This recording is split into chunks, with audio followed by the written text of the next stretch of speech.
Merhabalar, bu videoda size çift sıra St. Petersburg tekniğiyle bileklik yapımını anlatacağım. Videodan kolay görünebilmesi için size zıt tonlarda boncuklar seçtim. 11'e 0 krem rengi kum boncuk kullanacağım. 11'e 0 siyah mat kum boncuk ve 1 mm çek kristal boncukları kullanacağım. Her videoda söylediğim gibi boncuklarımızı işlerken nailbond ipliğimizi kullanacağız ve 16 numara boncuk iğnemizle işlemeye başlayacağız. Modelimizi stop boncuğuyla başlatıyoruz. Hemen bunun içerisinden 2 kere geçirip boncuklarımızın başlamadan evvel kaymasını önlemesi için büyük boyutlu bir boncuk yerleştiriyorum. Bunu daha sonra buradan çıkaracağız. Buradaki püf nokta şu: ipimizin başlangıç noktasından epey bir mesafe bırakalım. Çünkü yaparken göreceksiniz ki daha sonra başa döneceğim ve burada bıraktığımız uzun ip bize lazım olacak. İğnemin üzerine 6 tane kum boncuğumu aldım. Krem rengi kum boncuğumu. Stop boncuğun oraya kadar ilerletip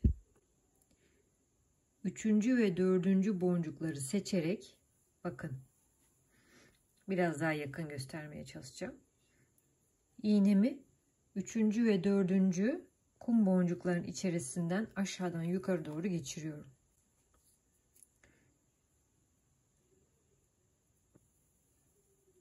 Bir siyah kum boncuk alıp 3 boncuğun içerisinden yukarıdan aşağıya doğru geçiriyorum.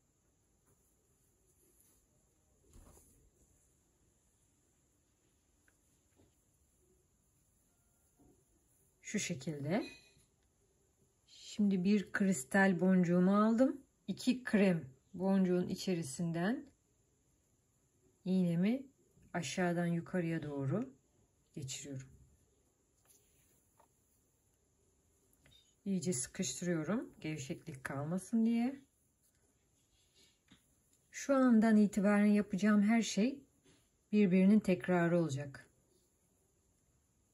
İlk olarak 4 tane krem rengi kum boncuğumu aldım. İpin sonuna doğru ilerlettim.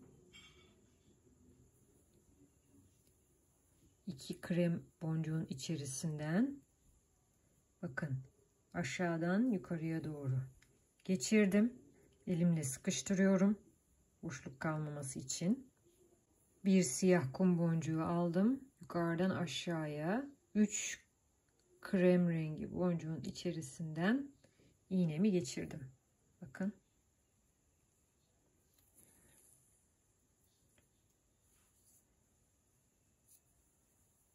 Evet. Şimdi kristal boncuğumu iğnemin üzerine aldım ve aşağıdan yukarıya 2 boncuğun içerisinden geçirdim.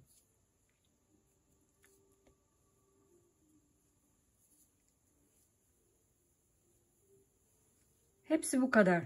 Şimdi tekrar aynı şeyleri yapacağız. 4 tane krem rengi kum boncuğumu alıyorum. Sona doğru ilerletiyorum.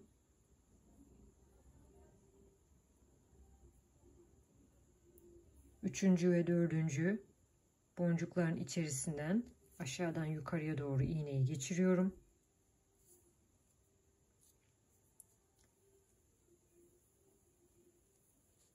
Bir siyah kum boncuğumu aldım.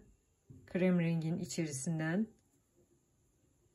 yukarıdan aşağıya doğru geçirdim. Ve son olarak kristal boncuğumu alıp 2 krem rengin içerisinden aşağıdan yukarı geçirip bitiriyorum. Bu şekilde bileğinizin uzunluğuna ulaşacak kadar işlemeye devam edin. Eğer yapıp satmayı düşünüyorsanız standart bilek ölçüsü 16 santimdir. 16 santim işleyin. Ama kendinize yapacaksanız kendi bileğinizin ölçüsüne göre bu mesafeyi ayarlayabilirsiniz. Şimdi ben işlemeye devam edeceğim. 16 santim olunca nasıl ilerleyeceğimizi size göstermek için geri döneceğim. Evet, yaklaşık 15 santim civarında bilekliğimi işlemeye devam ettim. Aslında bu tek sıra St. Petersburg şu anda. İsterseniz tek sıralı bir bileklik de yapabilirsiniz ama biz çift sırayı bu videoda öğrenmek için bu şekilde başladık. İstediğim uzunluğa geldiğinde son olarak böyle 2 krem, bir siyah kum boncuk alıyorum ve bunu şu dördünden geriye doğru geçirip bırakıyorum. Bu kısımda daha sonra kapamasını yapacağımız için iğneden ipliği çıkarıyorum ve başta ayırdığımız bir ip kısmı vardı ya, işte oraya gideceğim.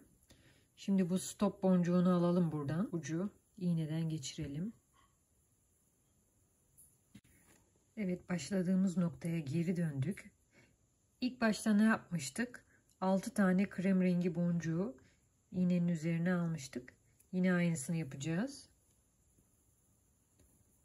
Ve bunun 3. ve 4. boncuklarından iğnemizi aşağıdan yukarıya doğru geçireceğiz. Bakın şimdi köşeyi oluşturuyoruz. Bu şekilde. Bir siyah kum boncuğu alıyorum. 3 krem rengi boncuğun içerisinden yukarıdan aşağı doğru geçiriyorum.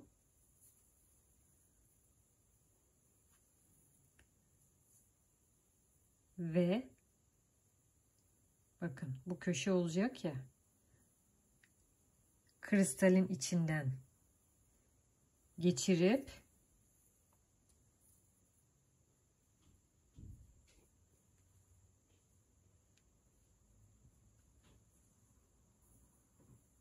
ve 2 krem boncuğun içinden geçirerek ilk üçgenimi, yani bilekliğimin başlangıç noktasındaki köşeyi bakın yerli yerine oturtmuş oluyorum. Gördünüz mü? Bu hale geldi.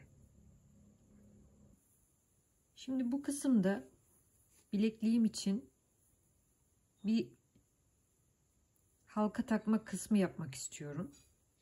O yüzden bu 4 tane başlangıçtaki 4 tane krem rengi boncuğun içinden tekrar geçeceğim.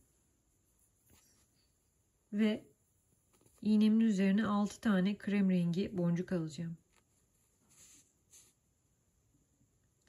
Bunu da karşıdaki boncuğun içerisinden geçirdikten sonra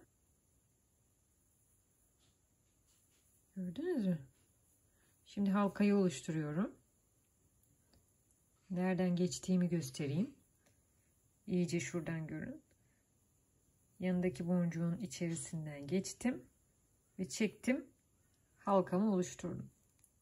Bunun biraz daha tok durması için şimdi aynı boncukların içerisinden bir daha geçireceğim ipimi.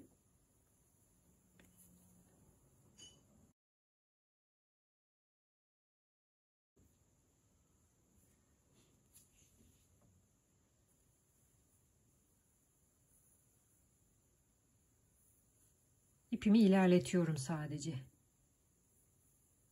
Bakın 2 boncuktan çıkmıştık. Yine çıktığım yere geri dönüyorum.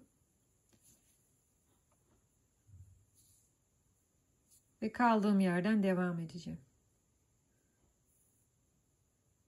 Evet, St. Petersburg'umuzun 2. sırasını yapmaya devam ediyoruz. Demin yaptığımız gibi yine 4 tane krem rengi kum boncuğumuzu aldık. 2 tanesini ayırıp 3. ve 4. boncuktan aşağıdan yukarıya doğru geçirdik ipimizi. Aynı işlemleri bu şekilde devam edeceğiz.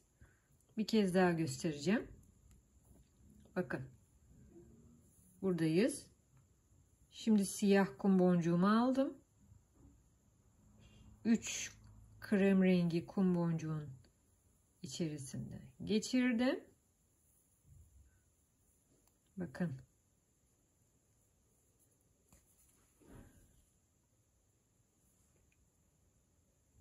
Ve bundan sonra yapacağım şey sıradaki kristalin içinden aşağıdan yukarı geçirip İpimi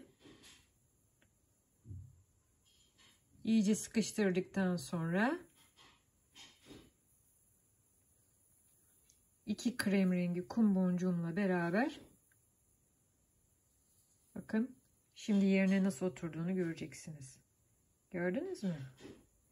Bu şekilde sona kadar ilerleyeceğim. 4 tane krem rengi boncuğumu aldım. Aradaki 2 boncuğun içinden aşağıdan yukarıya doğru iğneyi geçirdim.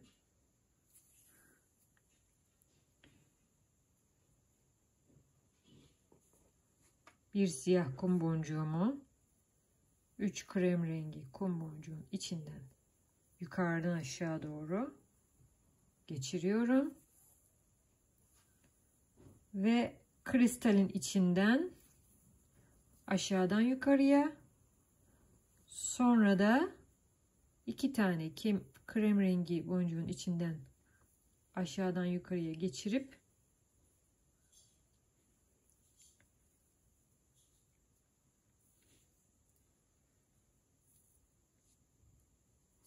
modelimi yerleştiriyorum. Bu şekilde işlemeye devam edelim. Sonuna geldiğimde nasıl kapadığımı göstereceğim. Evet, işlemeye devam ettim ve çift sıra St. Petersburg bilekliğimin sonuna geldim.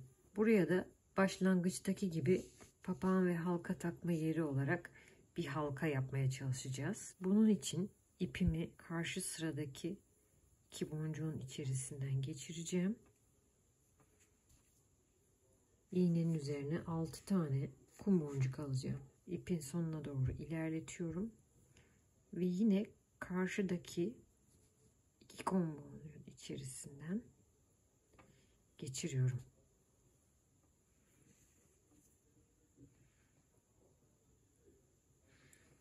Gördünüz mü? Bu şekilde bir halka oluşturdum. Bunun daha sağlam olabilmesi için aynı boncukların içerisinden birer kez daha geçireceğim ve aralarda düğüm atarak bilekliğimi bitireceğim. Halka ve papağan takarak bilekliğimi son halini vereceğim.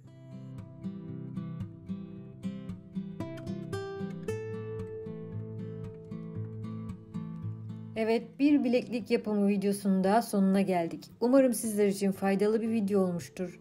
Şimdilik benden bu kadar. Hoşça kalın.